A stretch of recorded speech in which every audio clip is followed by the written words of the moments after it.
Welcome into a new Buff Stampede Radio. Adam Munsterteiger, the publisher of BuffStampede.com, joined by football analyst William Gardner. And today we have a fun show for you. We're going to do a transfer draft. Guys that are coming into the Colorado program. We're going to rank our top 5 guys and go back and forth. So there will be 10 guys that we're going to talk about from this transfer class today. But first off, William, I wanted to kind of get your thoughts on the early beginnings of this Andrew Swayze strength and conditioning program in Boulder. Go ahead. I think we addressed the elephant in the room, which is that we're color coordinated here, and we didn't even plan it. It's like, hey, we're on the same wavelength or something. And also, you told me to be ready with 6 draft picks, so we may have 6. Okay. Yeah. Okay. I can make another one in there. Yeah. We got plenty of guys to choose from as far as this goes. Yeah. Yeah. And a lot of talented guys. So this is going to be a fun show. Yeah. Yeah. So Andrew Swayze. Let's do it. Not to be confused with Patrick Swayze, although I think he could probably make a pretty good bouncer if anybody's old enough to know what movie I'm speaking of. Anyway, I don't know. It looks like it's going pretty well. I mean, what we see is the videos that come out, and looks like he's a different kind of a personality, a different level of intensity, a lot of hard running. But what I've been impressed with so far is that he understands that great coaches aren't just, I think everybody probably expected to see him come out yelling and screaming, and there's almost none of that. He's very much about addressing them as adults and human beings and treating them with respect. And what I like is that he points out I think one of the key things in coaching is that you notice and point out little things. And that's how you really impact people's behavior, is that you reinforce little things that they do that then they will continue to hopefully do that kind of thing. So when he was talking about, stand up after the runs, and he pointed out somebody in the group and that they had just done this little gesture to somebody to get them up, and that's how you support your teammates. And also, I want you to know I see everything that happens out here. And I think those kinds of things are huge in coaching, and that's how you get the most out of people in a leadership situation. So I think it's been very exciting so far. They're working really hard. I think one of the things that stands out to me from the shots and the running and the weight room is we are freaking huge. Yeah. Some of the size we got is crazy. Jaheim Otis was running with Jordan Seaton. He's bigger than Jordan Seaton, even though he's listed not quite that size. He's actually taller and obviously much bigger, but then he's older. So I don't know, a lot of good things going on there, and they're working hard. And there's a lot of, what I like is there's obviously a lot of team chemistry and camaraderie, and sort of competing with each other to see who's best. And I like one thing that Swayze said was, we're going to know everything. We're going to know how fast you are. We're going to know how much you can lift. We're going to know how high you can jump. And he said, that's going to give you confidence. It's like you're going to watch the combine, and you say, well, I can do more than that guy, and he's getting drafted. So I think there's just a lot of very positive things that I'm seeing so far. How about you? Well, just the fact that Andrew Swayze came in with a pretty strong reputation, and I know it's been a few years since his stint at Miami when he was so well respected there. I didn't quite know how to respond to his initial team meeting because it was guns a-blazing, coming out there pretty hot. But then I see what he's doing, and it is probably what this program needs, of both ends of it. And you've got Maurice Sims in there that is very much developed a lot of relationships in there, and Brandon Reyes as well. And so I think in that strength and conditioning group, you've got a really good mix of guys that have been around, kind of know this group, but then you bring in a new voice that just makes people's ears perk up a little bit more. And it's not anything negative towards anybody. It's just, when you think back to your parents, when they would say the same thing over and over again, you would just kind of tune them out. And I think that, especially given how difficult it is to run a strength and conditioning program, to be able to kind of have that dynamic with guys that you can go to and trust and have a relationship with, and a new guy that is going to push you to a different level in different areas. You know, it's not to say one's better than the other. And I think the proof is always in the pudding when it comes to strength and conditioning. And I thought Colorado was the stronger team in the second half of games the last 2 years. The stats kind of bear that out. So it's not that I felt that there needed to be a change there, but the fact that Murray Sims, who was leading that charge before, is still on staff, you kind of get the best of both worlds on some level. Well, and they're two very different personalities. I mean, Maurice Sims is much more quiet, sort of powerful leadership, I think. But going back to Swayze's initial meeting, I don't know, it makes me think back on Coach Prime's initial meeting, right?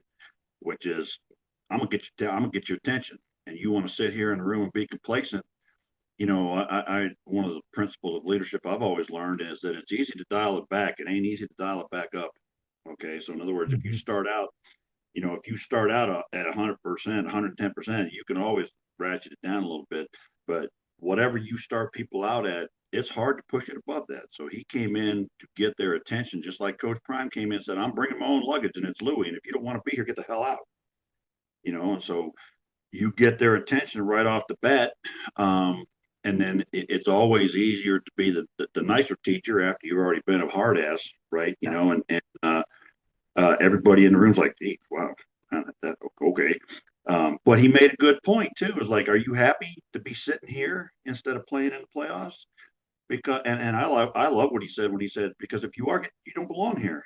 If you're happy with what happened this year, you don't belong here. And so everything I've seen him do on the field in terms of the videos and such like that is all about that sort of competition and that mentality, and making sure that everything you do right now is as good as you can do it, so that it's second nature and easy when you get into a game. So I don't have a problem with that. I think it's always better to start out. I mean, okay, somebody mentioned it on the board. It wasn't goofy like what's his face, that Brewster, with the stand up and sit down and stand Right. up and sit down. That was kind of idiotic. Uh, but it was very much tailored to the situation of this team and talking about who we want to be versus where we are now and how do we get from here to there. So I think it's great so far. Everything I've seen, I mean, I know, the sort of long-term CU people like, oh, here we go again, strength and conditioning. But you're right. You look at last year and we were a stronger team. I think most of the four games where we had trouble, and I'm going to take issue with people saying we got pushed around, because that's not the truth. We got out schemed, and we weren't, that we had problems with certain types of issues, but it wasn't strength and conditioning related at all. Yeah. And there's the big question that looms in terms of Coach Prime's contract extension. I think a little of that angst, William, has been removed by the fact that the Cowboys seem to have found their new head coach. Las Vegas Raiders have found their new coach. And so there's a little bit less pressure to get this done right now, I feel like, from Yeah, Colorado yeah, standpoint. I will repeat something that I said. I think it was with you, William. If it was on a different podcast, then I apologize for that. But when Coach Prime was introduced as Colorado's head coach, his deal was not finalized with the University of Colorado yet. There were a lot right. of, kind of agreements, and he was going to be the guy. But that took a little while to figure out because Deion Sanders, Coach Prime, is a different type of coach to create an extension with. There's a lot of endorsements, a lot of like other stuff that needs to get factored in there versus like if you're extending Mike McIntyre as a head coach, for example. And so I don't know what the timetable is. I'm still very optimistic that this is going to get done. I will say that Coach Prime has got 3 years left on his deal. And again, going back to the beginning of this whole saga, at the beginning of this offseason, is I was very confident that he'd be back. Yeah. And you never know. Mel Tucker shocked us.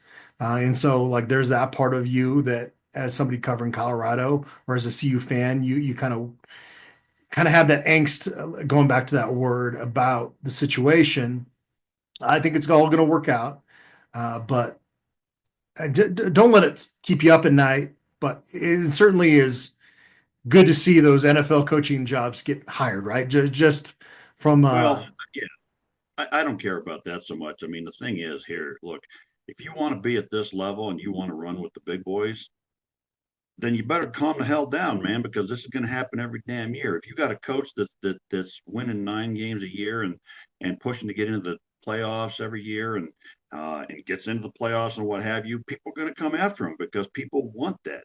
And they see what Coach Prime has done here, and they want that to happen with their team. Now, I don't think that everything that he does really translates too well to the NFL, and so I don't think a lot of the benefits that we get as a university and as a city and as a state would accrue to an NFL team. But look, if you can't handle the fact that people are going to come after our head coach every year when we're winning, this ain't probably for you, man.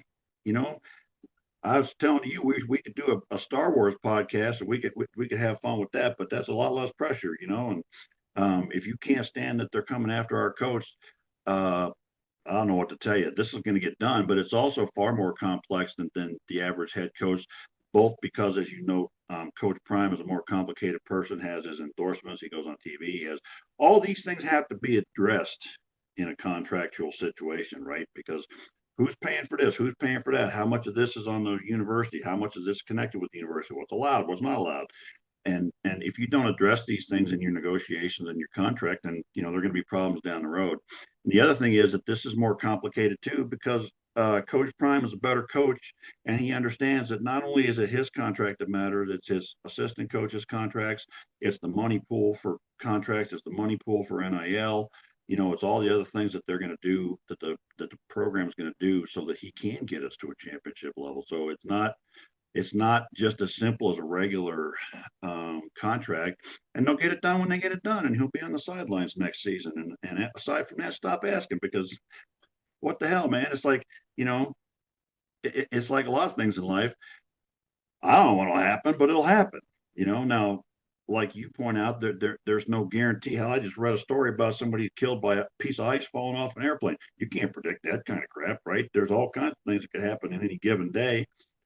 But as far as everybody, the kind of people that you have access to, that I have access to, who say this is happening, I trust them. So it's a done thing to me, even though it's not a done thing. If you follow me. Well, let's try to keep Coach Prime indoors then. That sounds scary. Yeah, well, I mean, you can't worry. But one of my first jobs when I was in college after high school was working at the neurotrauma unit at the Swedish hospital, and it's head and spinal cord injuries. And man, the crazy things that happen to people after my first week there, I just laid on the bed and I was like, "Don't anybody come near me," And then I read about a house blowing up. Right? It's like you can't protect yourself from all the stupid crap that happens in the world. Yeah. But that's another lesson along the same things. Don't worry about it. Well, what you can do on the offensive line is try to build a group that has a lot of talent to avoid disaster. Unfortunately, for that young person, or I don't know how old they are, that had the iceberg fall off the plane, but you wanted me to ask you about how Colorado's offensive line looks with these new additions. That was an awful transition, by the way. Well, that's kind of a weird segue. I was like, okay, yeah, but actually, what I was saying was I wanted to talk Okay, about go a little ahead. bit about offensive line theory and all that kind of thing. Because I hear all kinds of talk about the offensive line, and mostly what I hear is it's hear and read is wrong. Um, and football is a more complex game than a lot of sports, right? And so people say, well, if the running game isn't working, it's on the offensive line. If the quarterback's getting sacked, it's on the offensive line. But it's not as simple as that. So, one of the things we're waiting on right now, which I'm also not worrying about because it'll happen when it happens, is what's going to be the status of the offensive line coaches. I think it is important and critical because good coaches get more out of their players and get them to play better. And I don't know that we've had a good offensive line coach since Kapilovich, and I think Lodeholt might have got there, but again, he's a first-year guy, and I'm sick to death of us hiring guys who got to get their on-the-job training for us with us. So I don't know what the plan is there. The two guys that are listed as co-assistant offensive line coaches, I don't know, as a lawyer, that wording to me says that they're not the offensive line coach. They're the assistant offensive line coaches. We'll wait and see how that goes. But with the offensive line, one thing for people to keep in mind, and even if you're Jordan Seaton, you are, aside from the other offensive linemen, you're the least athletic guy out there. Period. There's no way he's as athletic as a Sammy Okunlola or a Taji McCoy or some of those guys he has to go against. So it's all technique, and it's all faith in that technique, and he's learning that. And you saw Seaton come along as the season went along. But it's true for all five guys, and it's also a reality that your offensive coordinator and your play calling have to help out your offensive line. So if you run the ball better, your offensive line will be better. If you give them better blocking schemes, if you give them better blocking plays, there are ways, like you run a trap play to get better angles for your offensive line so that they don't have to go man on man and just beat their guy mano a mano, which is, at our level is not a guaranteed thing for any team out there, because look at the kind of guys we're going to talk about. Some of the guys that are on the defensive line. So you have to help them out. So one of the things that is makes me feel better is that our offensive coordinator is a longtime NFL offensive line coach. So at least he knows what an offensive line is supposed to do, how an offensive lineman is supposed to play. So at the very least, I don't know what he does in practice, but he can kind of keep an eye on whether the offensive line coaches are teaching the right things or not. So I just want people to be aware, we need to use the tight end better. We need to call better run plays. We need to run more often. And running the ball more often means it'll work better, and it'll also keep the defenses from just teeing off on your quarterback. So I think we've added a lot of talent to the offensive line. We're going to talk about some of those guys here. I think there's a question mark still about how it's going to be coached and by whom, but I'm not going to worry about it right now. One thing I'll tell you is that when we go into spring, the offensive line is going to be tested because we got some dudes on the defensive front. So I'm kind of excited about it. One thing I'll put out there, there's some people on the board that like to say, well, I'm always predicting a good offensive line. Well, that's a lie. And if you say that, you're a liar, because I haven't predicted a good offensive line at this place since 2017, when we had 4 starters back and a 5th guy who was a coach starter and played every other game. And that idiot, I can't even remember his name. Don't even want to. That coach couldn't get a good offensive line out of 5 returning starters. And that's the last time I ever predicted a good offensive line for CU. I'm going to have to be like a Missouri person. Show me, I have to see it on the field before I predict it. What I have said and what I will continue to say is there's enough talent here to have a good offensive line. Whether we do or not remains to be seen. I'm not coaching them, so get mad at me if you want, but I'm not the guy coaching them. I'm anxious to see how many linemen get picked during this transfer draft we're about to do. Before we get into that, William, we're going to head to the Hungry Toad in Boulder, just north of Pearl Street in Boulder, on February 11th. I think at like a 1:30, we're going to do a podcast, and I wouldn't necessarily recommend folks stop by for that one. We're going to do another meetup at the Hungry Toad if we're lucky enough to do so. I think pretty much a couple weeks after that, right? Yeah, maybe the following week actually is Okay. because I'm Okay. take that Tuesday off that you talked about, and then I'm going to take the following week off, and I have to go up there and do some things for my job in Boulder, so I'll be free to kind of get together and throw back a pint and all that kind of stuff. Okay. Make fun of soccer, whatever we got to do. Kickers, punters, soccer, same thing. If you know Buff Stampede Radio, you have heard about the Hungry Toad. They are bringing a taste of England to Boulder, and they've been doing so since 1991. They serve a party homemade fare from their scratch kitchen, paired with a brilliant selection of British beers. They are the perfect spot for friends and family to gather, relax, and enjoy the warm, welcoming atmosphere. The Hungry Toad, Boulder's pub that is not on Pearl Street. Today's episode is brought to us by Macaulay Capital Fractional CFO Services. Is your business looking for financial guidance and support but not yet big enough to hire a full-time CFO? Well, we have a solution for you. Hiring a fractional CFO who can work with your business on a part-time basis. You get the benefit of having a seasoned financial expert on your team without the commitment or expense of a full-time hire.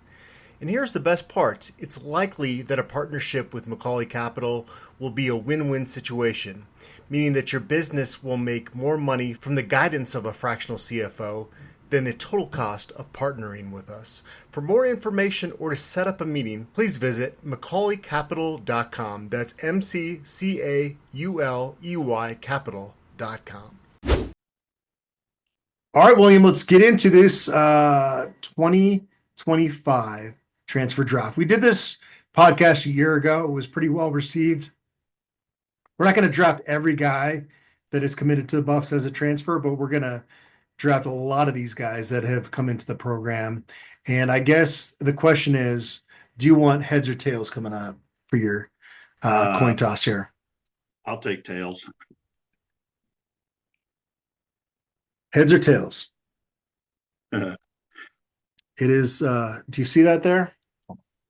I see a blur, but isn't it funny that at my age that we're flipping coins on a phone? I It see a is. dog's butt. Yeah, that's my dog, Punchy. You get the first pick. It was tails. Okay. Well, I'm looking down the list, and I think we got a pretty exciting group of transfers so far, and I think we'll probably see more after spring ball. And there's probably still going to be guys that enter the transfer portal from Ohio State, Notre Dame, maybe. But to me, the number one pick was very easy, quite frankly, and I think there might be a little controversy with some people, but the one guy, there is one position that separates the championship level teams from the other teams in my view, and that's defensive tackle.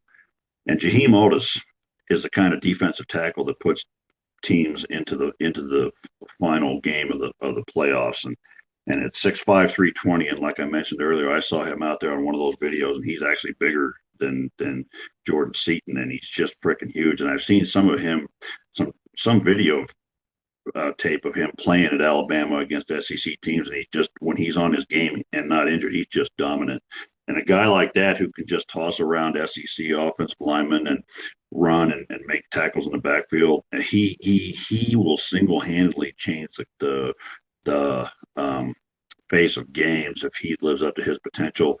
And certainly with Damian Lewis and Warren Sapp there, he'll get the coaching to do that. So, and I think Jaheim Otis along with Amari McNeil probably gives us the two best defensive tackles in the conference. And so to me, he's the number one pick because the one thing we've been really missing, and even though Chidozie Nwankwo was very dominant and holding the front line, what we need now is somebody, the difference maker is the guy that not only holds the offensive line, but creates havoc and gets in the backfield. So I think Jaheim Otis is the top guy for me, and that was my number one pick. I had 1A, 1B on my list. I would have been fine taking either of these guys, and Jaheim Otis was one of those two. Yeah, reaching out to the folks that covered him at Alabama early in his career there. This was somebody that was destined to be an early first-round NFL draft pick. And then some of the injuries started happening, and because you're Alabama and you've got a lot of depth and a lot of other people, he really never got fully back in the mix, but he played almost 700 snaps there at Alabama and performed really well when he was healthy. So this is somebody that you should be excited about as a Buffs fan, and he's got two to play to, so he's got a couple years to be above. Yeah, and the other thing to keep in mind is that he played 3 years against SEC offensive lines, and you just can't compare the average SEC offensive line to what we see in the Big 12. So what he's going to see here is going to be like a step down, so he ought to be even more dominant at this level. He's been in that Alabama weight program for 3 years, getting coached well. So I think he's a guy that just steps right in, and I'm hoping, if he lives up to what I expect, just like Wankwo last year, and he really lived up to everything. And if Otis does the same thing, he's a level above Chidozie Wankwo. With my first pick, William, I'm going with Caden Salter, the quarterback transfer from Liberty. This is somebody that is a proven winner. And I know that was at the group of 5 level. But he had a taste of Power 5 football, Power 4 football at Tennessee earlier in his college career. And what he did at Liberty should not be understated. He's got good size, 6'1", 200, and he's going to be able to run the RPO offense much differently than Shedeur Sanders did. He's got different strengths, a very, very different quarterback. But, even hearing some of the comments from the receivers that are returning that have caught some balls from Salter, and they have high praise for him. And I'm not saying that I am 100% predicting he's going to be the starting quarterback in 2025, but I think, again, going back to that word angst I had with Colorado fans and Coach Prime's contract extension, when Shedeur was set to graduate and you saw Julian Lewis as excited as you were about him, I think some of that angst about that quarterback position got resolved by Caden Salter coming into the program and knowing that there's going to be this true quarterback controversy or competition, and you've got Ryan Staub coming back as well. And so I like that. He was a guy that was a true dual threat. And in the college game, that is something that can really be an equalizer to defenses. Yeah, and I think that he was my number two. I mean, Okay. there was a clear top two to me, like you said, 1A and 1B. But I just think, I guess part of the reason why I felt like Otis was more important is first of all because of the importance of that dominant defensive tackle, but also because we got um, um, Lewis, right? And so we already have one quarterback, but this also, I think, Caden Salter allows us not to have to rush Juju Lewis if he's not ready, and then with Ryan Staub, I think we got three quarterbacks I'm comfortable having on the field, and I think that's when's the last time we said that about CU football, and so Yeah. and it also gives our offensive coordinator some flexibility in what he can do with this offense too, and so and also having a guy who's been under fire, it's like the combat reference when you've seen bullets flying, everything changes, and until you were in that fire, you don't know. And so Salter has been there for sure and played a lot of snaps at the quarterback position. I think that it'll be very exciting to watch this spring, see what happens. So I think those two for sure are huge additions to the team. All right, your second pick, the third overall draft pick in this 2025 transfer draft. So my number three guy was Zy Chrysler, who's the big offensive lineman, 6'6", 335 from Illinois. Well, And I took him because I think that he's a guy who started a lot of games at the Power Four level, and again against Big Ten defensive lines, which in general I think are better than Big 12 defensive lines. And so he has seen a lot, and he's at Illinois, so he gets to go against Michigan and Ohio State and Penn State and all those kinds of teams, and has played a lot of games, has started a lot of games, has played some tackle, primarily guard. I would not be surprised at all if we see him get some time at tackle this spring to see what he can do out there. And at 6'6", 335, it's very clear that they put a premium on huge size this year. And I think Zy Chrysler is a guy, if he could start for Illinois for multi years, and I think if I got the right guy, I think he was honorable mentioned all Big Ten 2 years in a row. And then last year had some injury issues. So he has played at a very high level, can play a variety of positions, and I think comes in and probably ends up as one of the starters on that offensive line. Where that will be remains to be seen. But to me, Zy Chrysler is the kind of guy that's a significant upgrade, quite frankly. yeah, I was just reaching out to our Illinois guy, publisher, about him, and did a feature on BuffStampede.com. Be sure to check out that if you can. And yeah, he had high praise for him and just said, at times there were just kind of some issues. He was playing out of spot at right tackle early in his junior year and had some issues with injuries here and there, but was a guy that our Illinois publisher thought was going to have a lot of success in Boulder this coming year. I'm excited. This guy fell to me at number 4, and that's Joseph Williams, a receiver coming in out of Tulsa. Was verbally committed to Utah, all set to be a Ute, and Colorado was able to get him out for an official visit late during that open window before the spring semester started, and he changed his mind. He came out to Boulder, and it was like 24 hours, and he was a Buff.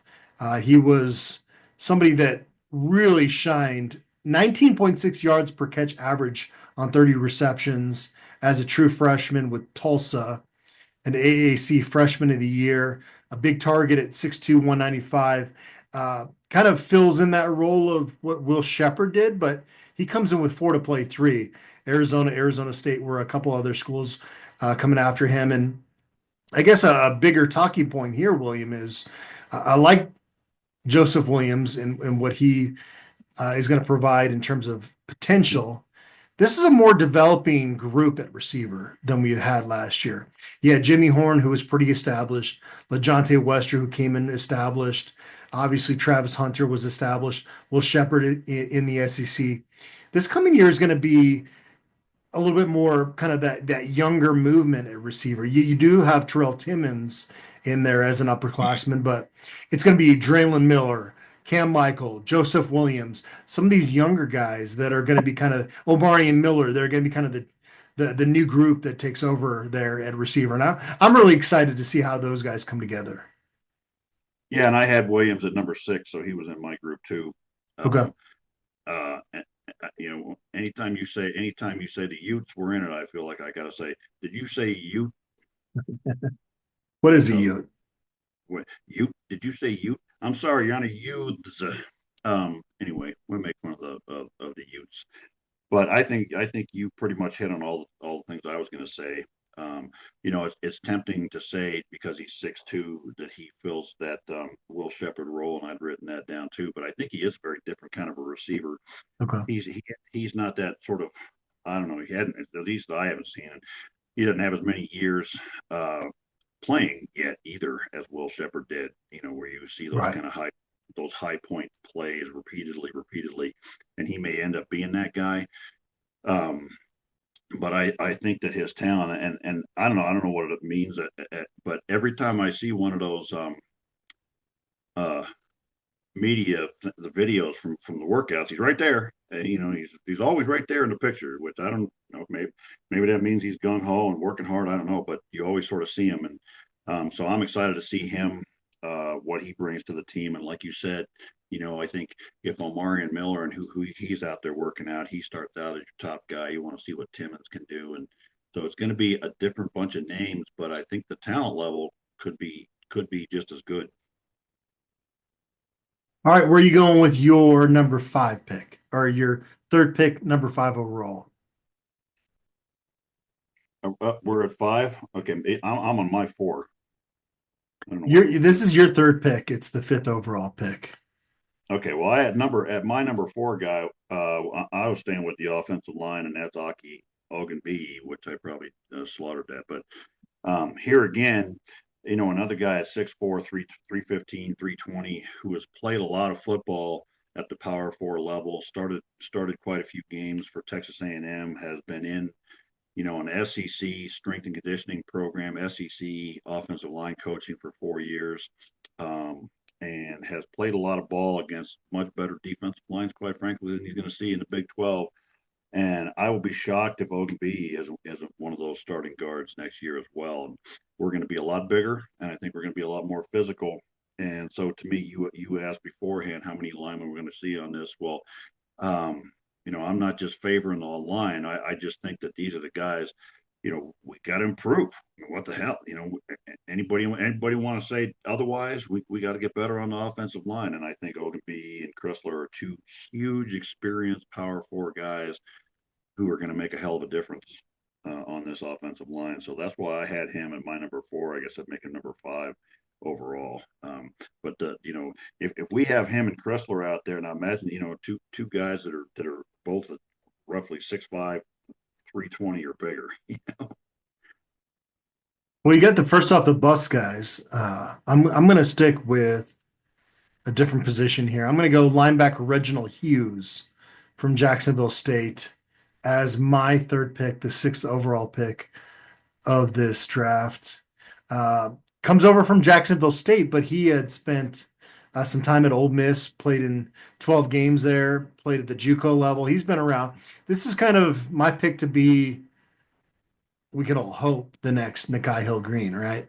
Yeah. Somebody that's just got 1 year left, has had some things. He had a breakout season last year, 83 tackles, 4.5 sacks, 26 pressures as a redshirt junior, first team all conference USA selection, originally from Mississippi. And so I see him as a guy that has a really good chance to start at linebacker for the Buffs this year. Yeah, and he's another one. There's a lot of guys in this list that kind of get forgotten by people, and he's at a very important position. And there's a lot of guys that this will be the next second year in a row. I think we're taking a lot of guys, just like Mekhi Hill Green was at Charlotte but came from Michigan, and now this kid was at Mississippi State, right? And Ole Miss. Ole Miss, and then went to Jacksonville State. So, guys who started out at higher levels went down, got some playing time, and then showed up here now. So I'm excited about him too. I think we got three linebackers already that can really help us out and play. Frankly, I'd like to see us take even a step up from Mekhi Hill Green. Every position just kind of try to get a little better every year. So I think that's a good addition. All right. Pick number 7 overall, number 4 for you. My next guy was also on defense, but one level back from him, and that's McCartney Vickers, a cornerback, 6'1", 190, who comes from Oklahoma, and I think he's a forgotten guy. Everybody's thinking about, Colton Hood, D-Man McKinney, and Colton Hood, and those guys. But I think McCartney Vickers, and I don't know, it just, you keep hearing me say this, but he comes from a place like OU where he's going to be well coached, and he's playing against those top level athletes, and he's in a top level strength conditioning program and what have you. So coming here is not going to be anything new to him.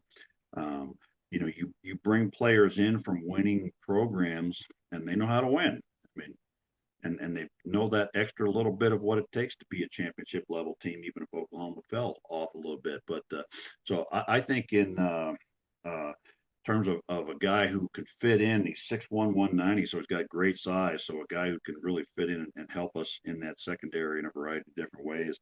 I'm very excited about McCartney Vickers. Yeah, he was a blue chip recruit coming out of high school, out of Tallahassee, Florida. So, he's going to fit in well with those Florida boys that Coach Prime loves. And getting that experience at Oklahoma, played some there, was a big part of their special teams units. And he's got 3 years to play 3. So I don't know, maybe this is the next Colton Hood that you kind of bring in, and he can be that next man up. And then you never know how injuries are going to play out through a season. And he could have a very big role on this football team for sure. So I like that pick. Yeah, and I think it made a big difference last year, that we were able to go 4 deep at cornerback, with quality. And, Colton Hood as that fourth guy really made a big difference in a lot of those games. And so if you, even if McCartney Vickers is that fourth guy, it makes a big damn difference to have that kind of depth and flexibility and put him in there in a nickel and a dime package and what have you. And frankly, the other guy that I really wanted to try to fit into my top 6 was also in the defensive backfield was Tawfiq Byard. Hey there, it's my pick now. Yeah. Oh, well, that's my next pick. I thought we did 6. I don't know how I've lost track of where we are. No. You got 4. I'm adding when I say it's the 7th pick. It's only your 4th pick, and then I'm going to my 8th pick, and I'm picking Tawfiq Byard. So don't steal my thunder there. Yeah, you just said it because I said it. We all know. No, I can screenshot you my list here. But no, he was. He's got good bloodlines too. His brother Kevin Byard is currently with the Bears, and those guys are from Philadelphia or Pennsylvania. And Byard was a pretty heavily regarded transfer. He took visits to LSU, Vanderbilt, Washington as a transfer before deciding on Colorado. 6'1", 197. And I watched USF's defense, and they missed him in the secondary. You could tell that Byard was a big piece of that group. Graded out at 73.8 on PFF, ranking first among their safeties this past season. And he had a role as a true freshman in 2023, helped them to a dominant shutout victory over Syracuse in the Boca Raton Bowl in 2023. So I like a lot of what you see there. And that's a position that is going to have a major reform this season. Yeah, I was just going to say that there's a lot of question marks at safety to me. The only guy that's a proven thing back there, as far as I'm concerned, is Stoutmeyer. And then we're all waiting for Savion Riley to sort of live up to what I think is fantastic potential. And you got Bayard, and then Vickers is a guy who plays safety. But I still think that's a position at safety I would not be surprised to see another guy come in, because I think we still need some people at that spot. Do you have more guys on your list? Can we do 2 more picks from you? No, I've mentioned I got 7 guys listed. We got to mention them all. Okay. Okay. All right. Well, that concludes the draft, I guess. A couple other guys I had on my list here, William. Uh, Center Zarian McGill from Louisiana Tech. Just have a good feeling about this young man after having talked to him. He's excelled at every stop he's been at, starting from the JUCO level where he got a bunch of accolades. He goes up to Louisiana Monroe at first and plays over 1,500 snaps there. Goes to Louisiana Tech, is a second team all Sun Belt guy. I think this is going to be a guy that at least factors into that center competition. Yeah, I'd be kind of, I don't know. I mean, at 310, he's bigger than what we've had at center in recent years. And, I was just kind of looking at I'm gonna be careful how I say this, but I was kind of looking at all the guys in the weight room, and all the linemen were standing around there, and I saw Cash Cleveland. Like, Cash doesn't look like with the pads off, doesn't look exactly like a P4 offensive lineman, but I would not be surprised if McGill wins that center spot. But at the very least, we're going to have some competition at that spot. I think Chauncey Gooden is a guy that might get a long look there too. Obviously, we're seeing that Yaya Atia is getting a look there at snapping the ball, and I think Yaya Atia to me is maybe the most underrated guy on this team. But then I like McGill a lot, and then if I was going to throw one other guy out of this group, I think the most underrated guy on this transfer list is Gabriel Lightfoot, Okay. the defensive tackle from Fresno State. About 6'3", 300, and I see him in the videos too, and it's kind of funny why he is standing next to Jaheim Otis. I'm like, who's a short, stumpy guy? But he's 6'3". He's as tall as I am, for God's sakes. That's when you know you're building a program, right? Is when the guys that are big look small. Right, exactly. Yeah, but he's as thick. He looks like he's the same size in all dimensions. From front to back and side to side and height to weight. But he's a guy. And Fresno State's a good program, and played a lot of football there. And I think he's a guy that allows us to keep. Last year was a big damn deal that we were able to go 6 deep on that in those defensive tackles and rotate 3 groups through there, even after some people got hurt. And he allows us to keep on doing that, I think. So I'm excited. He's kind of, and I'm not making the comparison, but he's kind of built like Warren Sapp in terms of his height and weight. So, that'd be a good coach for him to have. I had 3 other guys on my board here. The next one I would have taken is Martavius French, a linebacker transfer from UTSA. He led the Roadrunners in tackles. The Roadrunners, which are now led by Owen McCown, they won 7 games this past season. Cool. I tuned into that bowl game with Owen, just because I really appreciated. He was kind of like one of the few bright spots during that miserable 2022 season at CU.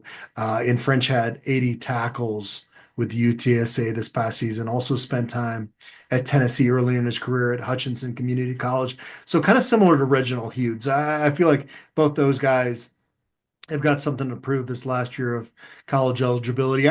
Next on my list was tight end Zach Atkins from Northwest Missouri State. Before we leave the linebackers, I was going to throw out there, I like all 3 of these guys. Killen, Salter, Kylan, Kalen, yeah. Yeah, being the third one coming from TCU. And I think a lot of people are like, he's just coming with his brother. But I think this guy's a player, man. I think he's legit at linebacker. Yeah.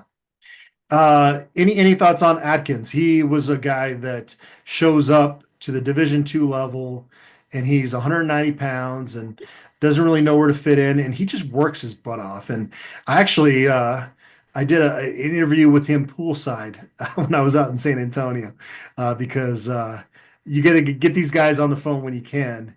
And I really enjoyed the conversation I had with him. He had Illinois, LSU, Ole Miss, South Carolina also after him. Took a visit to Arkansas as a transfer. This is one of those guys you just kind of root for the story because Yeah. this is somebody that's put in the work and now has the resources with Yeah. coaching and in the facilities and training table to really kind of see his game go to the next step. And he's got 2 years left. Yeah, I'm excited about him, and I think I'm going to use this as the opportunity to talk about a lot of the tight end prospects we've been offering recently, and Yeah. everybody is in that 6'4", 6'5", 6'6", 230, 240 range, all of them. So we're clearly going after that more traditional type of tight end, it looks like to me, who can both block and run, or block and catch the ball.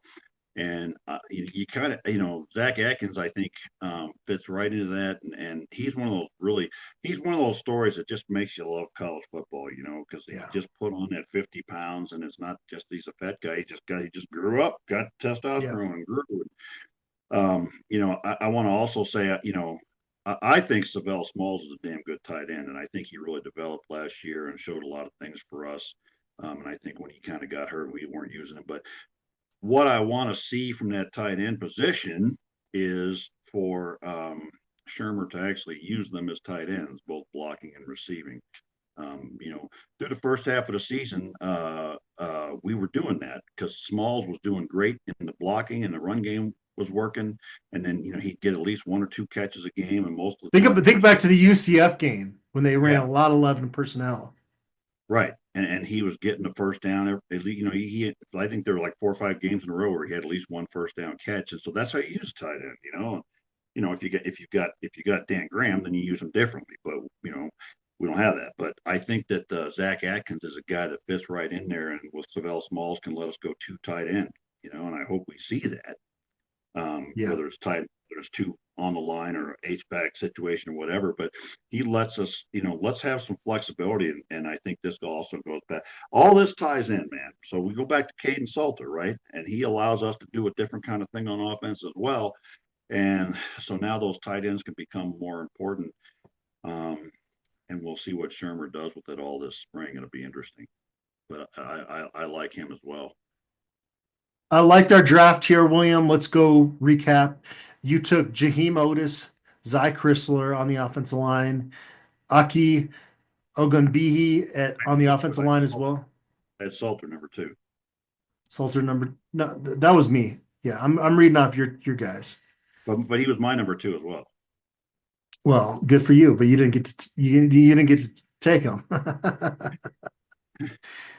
You picked Jaheim Otis, Zy Chrysler, Aki Ogunbiyi, and Makari Vickers, the cornerback transfer from Oklahoma.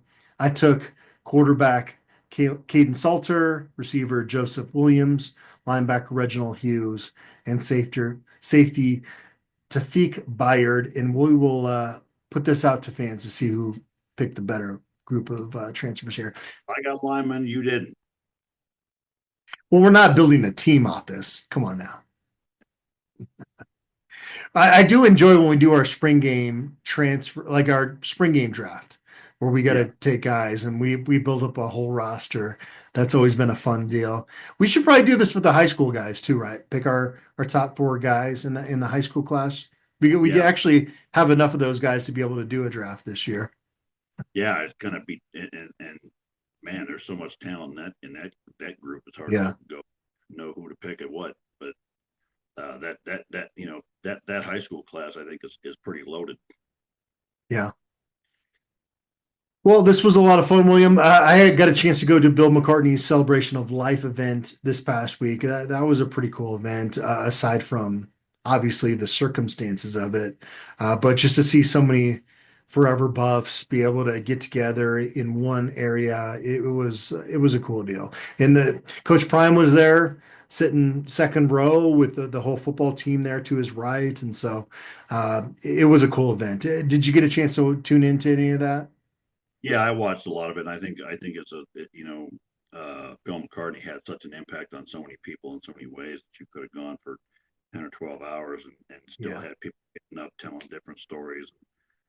You know, the number of years he was here, I think it ended up being over 10, 12 years, something like that. But the number of stories and the way that he impacted people, everybody obviously remembers the national championship and all the wins on the field. But quite frankly, his legacy to me has far more to do with how he impacted the young people around him. Than it does with turning the program and the wins and what have you. You look at all those men that's up there and talked about what an impact he had on their lives. I just go back to again to I was a nobody, man. I was a nobody, and I was just as important to him as Barry Remington or Sal Nessie or anything else, And so he also developed a team and a program. I stayed in the summers, and there was 2 summers when Sal and I were on the same group, cutting weeds and painting stuff and whatever else that they need to have done, everybody was like, and I heard somebody say it during the thing too, whether you were John Embry said that, yeah. Whether you were a walk-on or a student manager or groundskeeper or what, that Bill McCartney, and it's true, because John was clearly the star, and yet Bill McCartney took me aside a couple times and said, "What the hell are you doing? What are you?" Well, he wouldn't have ever said that, but he said, "What are you doing? How does this help you as a person?" And it always had a huge impact on me, because I didn't even think he knew me. So just an impressive human being. I think Deion Sanders is cut from the same cloth. Obviously very different in terms of his sort of personality, outgoing and all that sort of stuff, but they both have the same leadership principles, and I think that's why they're both successful. Yeah, well said, William. Yeah, it was great to see John Embry again for the first time in a long time, and I think as time has passed along, we've kind of understood that the infrastructure was not really going to be successful for any head coach taking over at that point, and there was some dysfunctional stuff with that staff. But I like the fact that folks like that can come back to Boulder and Yeah. still be able to share stories like that.